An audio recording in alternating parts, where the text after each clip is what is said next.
Hey, what's up, guys?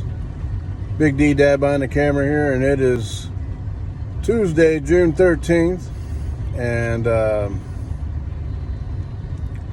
it's 59 degrees outside, cold, wet, rainy, as you can see.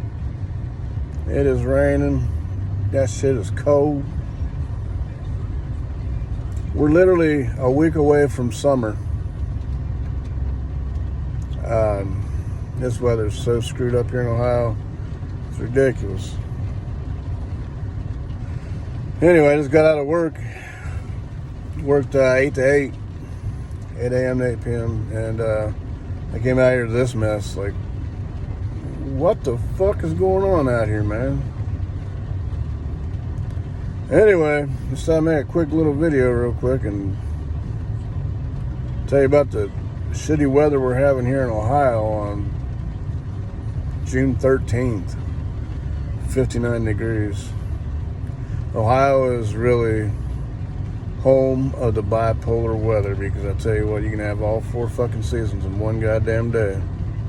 No bullshit. Anyway, I'm gonna get off here. Just want to make a quick video. Dad Behind the Camera. Peace out.